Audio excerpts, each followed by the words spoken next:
आपके घर में छोटे से ठाकुर जी हैं, आपके घर में छोटा सा कन्हैया है, और छोटे से कन्हैया जो पुराने समय का है, उसको नेत्र भी लगाने की जरूरत नहीं है, क्योंकि उसके नेत्र हैं।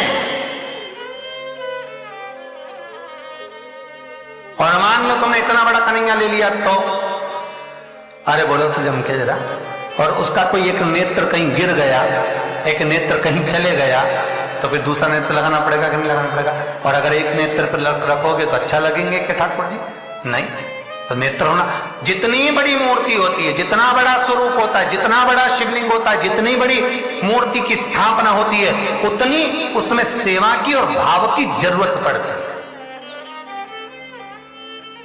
और पार्थिव शिवलिंग हो, चाहे घर में शिवलिंग हो, घर में कोई भी मूर्ति हो, वो अंगुष्ठ की आकृति से बड़ी ना हो महाराज। बस इतना बड़ा स्वरूप शंकर का, इतना बड़ा स्वरूप कृष्ण का, इतना बड़ा स्वरूप राम का, तुम्हारे घर में जो भगवान है उसका स्वरूप इतना बड़ा। और पुराने हैं और कोई बड़ा स्वरूप है तो पूजन करो, मना नहीं है। अगर पुराना स्वरूप रखा है तो उसको कहीं देकर नहीं आना आपने को, कहीं उनको ठंडा नहीं करना, उनका विसर्जन नहीं करना, रखा है आप सेवा करो। पर कोई नई पूजन अगर बढ़ा रहे हो और कोई तुमसे कह दे मंदिर बनाओ, इतना बड़ा शिवलिंग का निर्माण करो, तो कहते महाराज जी हम तो छोटा ही भला।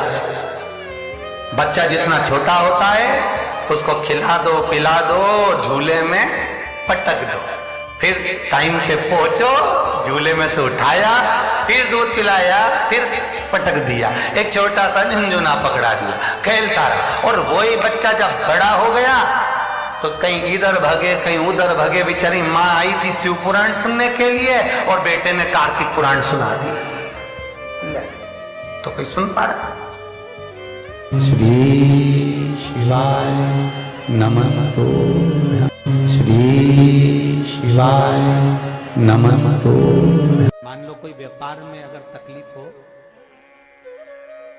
कमाई अच्छी नहीं हो रही हो, व्यापार नहीं चल रहा हो, तो निवेदन करूंगा कि किसी के चक्कर में मत पड़ना, कहीं जाकर पूछना मत ही। केवल एक सिक्का, जब रात्रि को आप तुलसी जी की पूजन करें, ठाकुर जी की पूजन करें, एक सिक्का उसको नीचे रखकर उसको भगवान को विराजमान कर तुलसी माता या शालिग्राम जी को विराजमान कर फिर पूजन करना। सुबह ब्रह्म मुहूर्त में 4 बजे जब आप देवता को उठाएं, वहां पर जब लीपन करें और उठाने जाएं, उस सिक्के को अपने पल्लू में डालकर हल्दी की कटोरी में भरकर दुकान में, व्यापार में, व्यवसाय में रख देंगे। तरह कर रहे हो, जिस स्थान पर आप भगवान को जगाने का प्रयास कर रहे हो, वहां आप अगर लक्ष्मी को विराजमान कर देंगे तो नारायण का चरण और लक्ष्मी दोनों कुबेर के साथ हमें प्राप्त। 7 जगह अर्थात 7 तिथियां ऐसी हैं जिस दिन 5 दीप का वर्णन किया गया है हमारे शास्त्र में। अब बहुत सावधानी से सुनिएगा। पहली है पंचमी तिथि,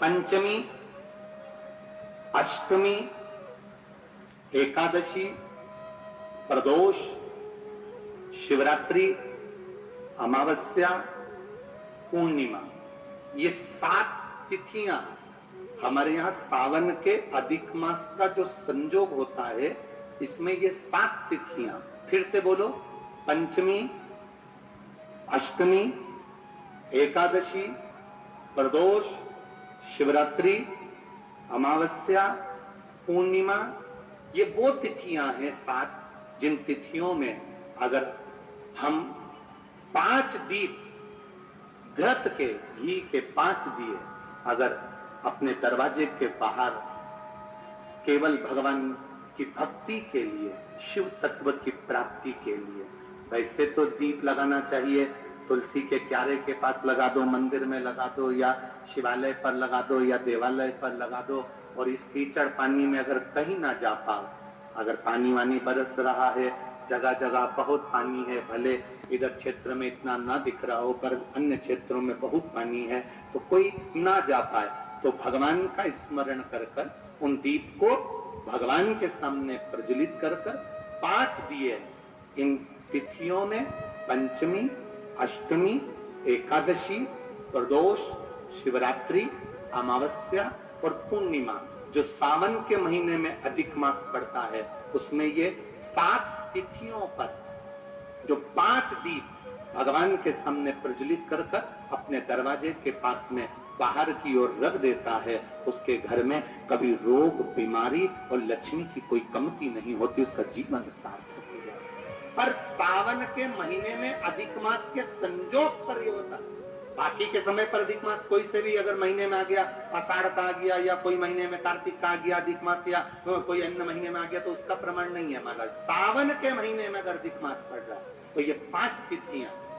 अब कई लोग कहते हैं गुरु जी पंचमी हम 2 लें, 2 पंचमी आएगी, 2 एकादशी का वर्णन न जावे, तो हम कौन सी? तो यहाँ एक भी अगर आप कर रहे हो 7 तिथियों में एक भी अगर ये नहीं कर पाओ तो अगली कर लो, अगली नहीं कर पाओ तो ये स्मरण में रहकर उसको कराओ। मलमास में प्रार्थना करो, शिव जी आकर दर्शन। सावन का महीना, मलमास हाथ जोड़कर भगवान शंकर से निवेदन करें।